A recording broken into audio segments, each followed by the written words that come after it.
Sir मेरा आपसे एक क्वेश्चन है कि जिंदगी में मेंटर होना क्यों इम्पोर्टेंट है। थैंक यू सो मच, बहुत अच्छा क्वेश्चन किए।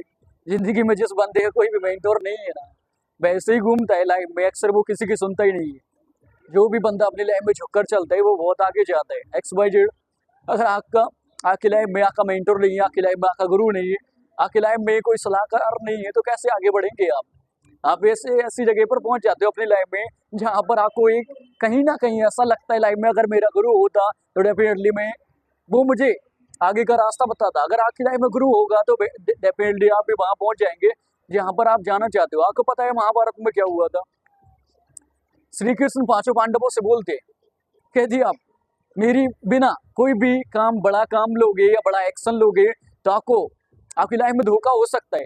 बट हस्तिनापुर से क्या आया, संदेश आया पांचों पांडवों के पास, तो वो बोलते हैं कि हम चलने लगते हैं। बट आपको पता है दुर्योधन क्या करता है, मामा अग्नि क्या करता है, उनका तो चल ही रहता है हर टाइम पर। बट जो पांचों पांडव में से सबसे बड़ा भाई था युधिष्ठिर, बट वो थोड़ा ज्ञानी होता है, श्री कृष्ण की सलाह नहीं लेता, अपने गुरु की सलाह नहीं लेता। बल्कि श्री कृष्ण ने बोला था अगर आपकी लाइफ में कहीं पर भी कोई भी बड़ा काम करोगे तो तुम्हारे साथ धोखा हो जाएगा। बट वो बंदा नहीं मानता, वो चला जाता है, उनके निमंत्रण पर चला जाता है, वो गुरु को भूल जाता है, श्री कृष्ण को भूल जाता है, पांचों पांडव भूल जाते हैं। अब आपको पता है वहां पर तो पुष्पा है जो साला कभी झुका ही नहीं है, उसका नाम है शकुनी। तो जैसे वहां पर पहुंचते हैं उसके बाद वहां पर क्या होता है, गेम शुरू होता है, जुआ स्टार्ट होता है। तो जुए में क्या होता है, युधिष्ठिर अपना घर भी दांव पर लगा देता है और अपने भाइयों को भी दांव पर लगा देता है। नकुल दांव पर लगता है, सहदेव दांव पर लगता है, अर्जुन दांव पर लगता है, भीम भी दांव पर लगता है। मतलब चारों के चारों भाई दांव पर लगे हो, वो उनके घुटने में गिर चुके हैं।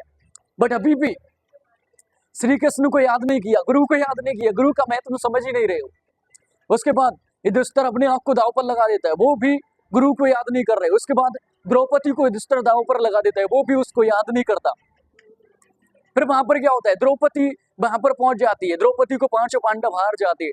वो भी जैसे ही वहां पर पहुंचती है तो वो भी उन्हीं लोगों से, सभा में जितने भी लोग हैं उन्हीं से हेल्प ले रही है कि मेरी रक्षा करिए। बट आपको पता है ना, बट वहां पर कोई भी उसकी रक्षा नहीं करता। तो जब दुशासन उसका चीर हरण करता है, साड़ी निकालता है, तो उसी टाइम पर द्रौपदी के मुंह से निकलता है, हे गोविंद मुझे बचाइए। तो उस टाइम पर आपको पता है गोविंद तीनों नाथ के स्वामी है, वो तो तुरंत बस उनको ये पता पड़ जाता है याद तो करे।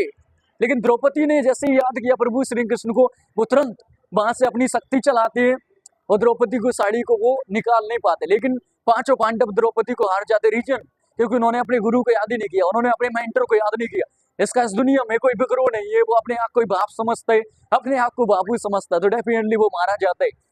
इसलिए लाइफ में कामयाब होना हो तो मेंटर बहुत ज्यादा इंपॉर्टेंट है। अगर आपकी लाइफ में मेंटर नहीं है, गुरु नहीं है, तो कैसे आगे बढ़ेंगे। अब आपको पता है एक बार क्या हुआ, एक शेर और गाय, जैसे शेर ने एक गाय को देखा तो वो उसके पीछे पड़ गया कि आज तो शिकार मिल गया, मुझे बहुत ही अच्छा मजा आएगा।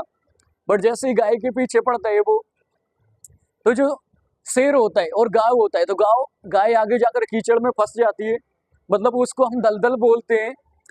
तो शेर भी आगे से भागता है, वो भी दलदल में फंस जाता है। दोनों 15 से मतलब 16 की फीट की दूरी पर वो स्थिर हो गए हैं, गाय 16 फीट की दूरी पर स्थित हो गई। वहां पर क्या होता है, नहीं तो शेर आगे निकल पा रहा है दलदल से, नहीं गाय आगे निकलती है। गाय का थोड़ा जी जान तो आता है, वो सोचती है थोड़ा जान मिली। अब गाय इतने में पूछती है कि तेरा कोई मालिक है?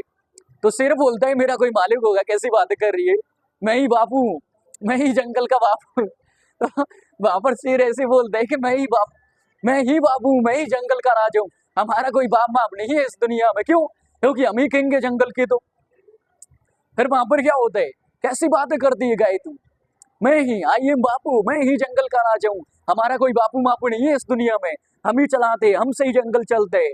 तब वहां पर गाय बोलती है तेरी जीवन की सबसे बड़ी क्षति यही है कि तेरी जिंदगी में कोई मालिक नहीं है, तो तू मारा जाएगा। और गाय बोलती है मेरी जीवन की सबसे बड़ी में उपलब्धि जी है कि मेरे जीवन में मालिक है, मेरा मालिक मुझे ढूंढता आएगा और बोलेगा कि गाय नहीं मिल रही है, इसलिए वो मुझे सर्च करेगा, खोजेगा और वहां पर मुझे पहुंच जाएगा और मेरा मालिक मुझे इस दलदल से निकाल लेगा। लेकिन तू इस दलदल में मारा जाएगा क्योंकि तुम्हारा कोई बाप ही नहीं है इस दुनिया में, तुम्हारा कोई गुरु ही नहीं है, तुम्हारा कोई मालिक नहीं है। इंपोर्टेंट इस स्टोरी का मेन अर्थ सिर्फ इतना सा है, अगर आपकी लाइफ में मेंटर है, अगर आपकी लाइफ में गुरु है, तो आप अपनी लाइफ में बेहतर हो जाएंगे। और अगर आपको रास्ता भी नहीं दिख रहा हो ना, तो डेफिनेटली आपको रास्ता मिलेगा, क्योंकि सड़क वहीं रहती है लेकिन इंसान को उसके मकसद तक पहुंचा देती है। सेम वैसे ही गुरु एक ही जगह शिक्षा देता है लेकिन अपने शिष्य को पूरी दुनिया दिखा देता है। The moral of the story part यही है कि आप अपनी लाइफ में गुरु बनाइए। Best of luck.